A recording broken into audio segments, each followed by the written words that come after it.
Hi everyone, it's Minty. Now you are probably a little confused by the change in content. Well, I think that instead of blowing up everyone's recommended while you all are peacefully scrolling through, I think I could collect all of my thoughts and emotions into one video. This way, I could have a collection of my thoughts.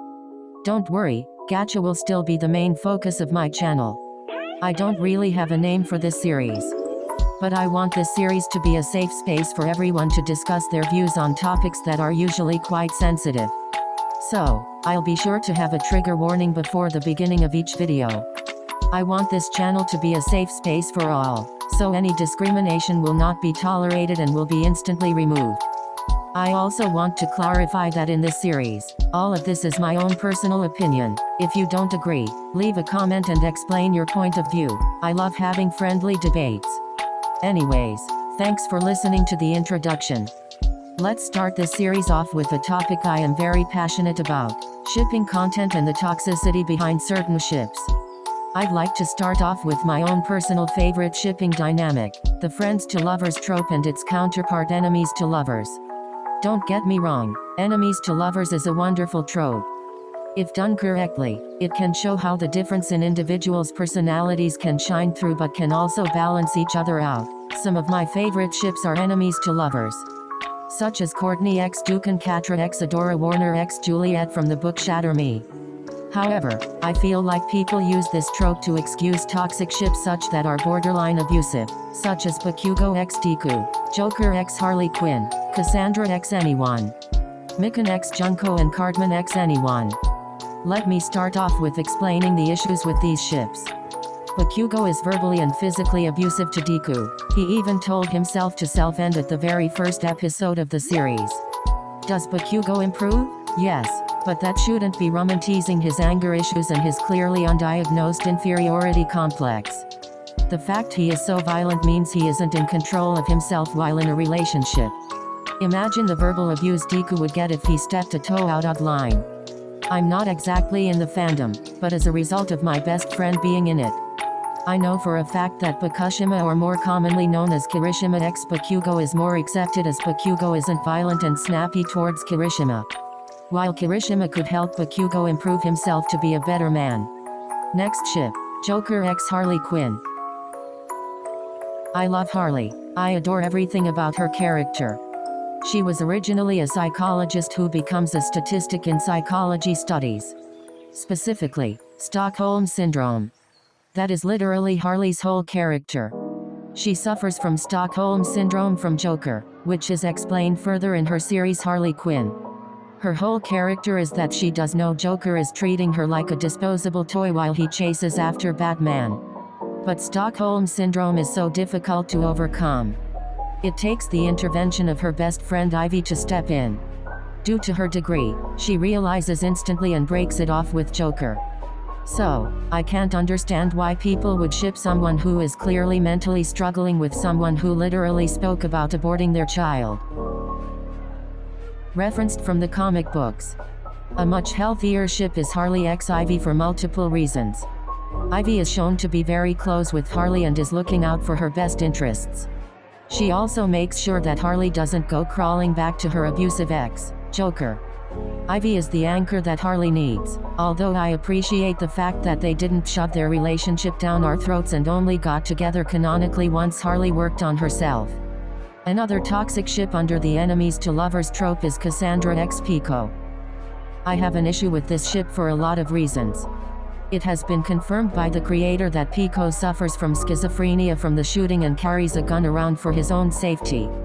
Pico also canonically has insomnia and very obviously suffers from PTSD. If anyone has seen clips of PTSD, it is the worst thing that could happen to someone. Pico had to fight for his life, so the memories of watching his friends drop dead in front of him only to be left alive is sickening. For what reason? Cassandra had a crush on him?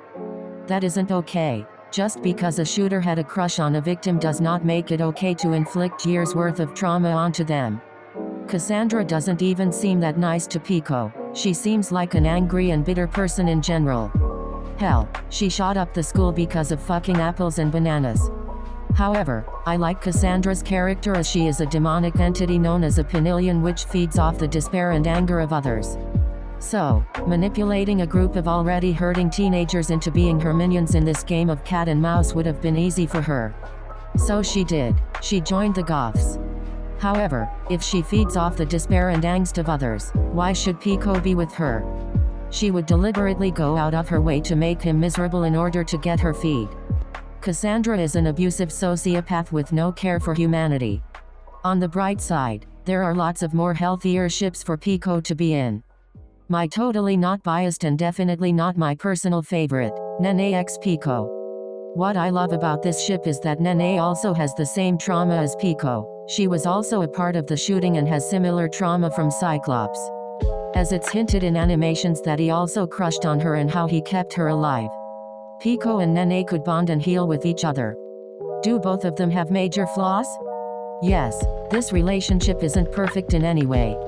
But as long as they have Darnell to mediate, I believe the pair could do well.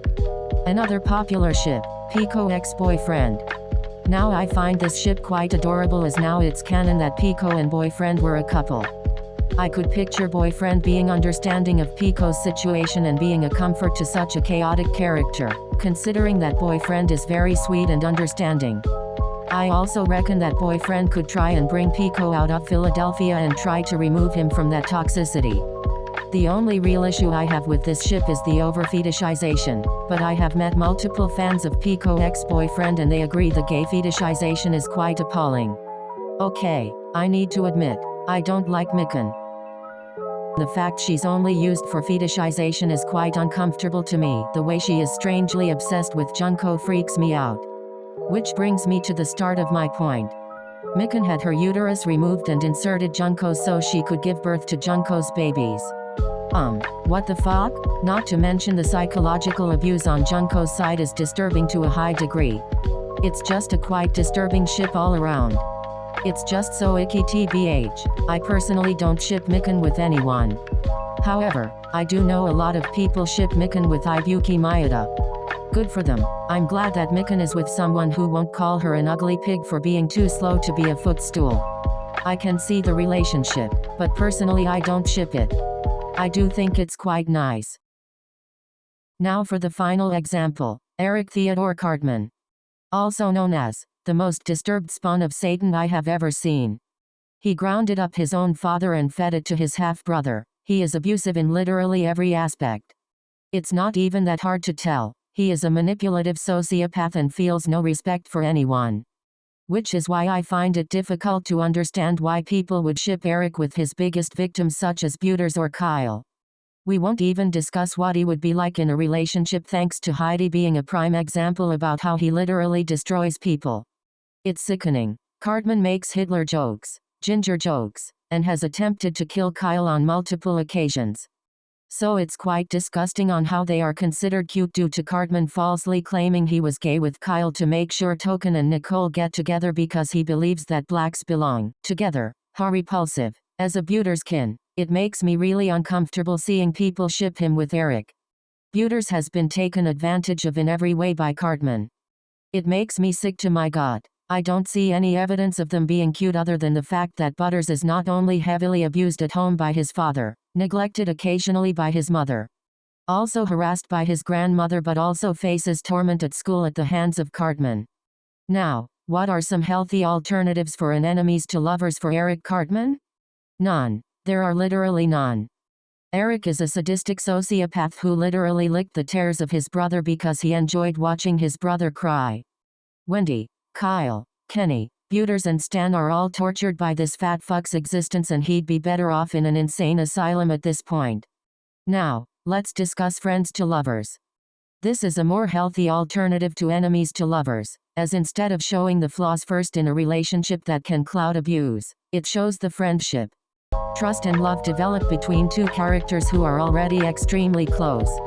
My only issue with friends to loves is that it drags on for so long, but honestly, what's a fan fiction without some length? The way the characters are written is almost like an angel's kiss. They respect and befriend each other. They know each other so well and they blend together wonderfully. People forget that ships shouldn't be about polar opposites. It should be about the building of a relationship. The trust and sacred bond between two people drawn together by their love for one another. Personally, I'd rather live a friends to lovers life than an enemies to lovers. What are y'all's opinion? Leave a comment down below of your thoughts. I'd like to thank you all for tuning into Minty's Tea Time, and I appreciate the support and love you have all shown me. I adore you all. Be sure to join my Discord. Minty signing off.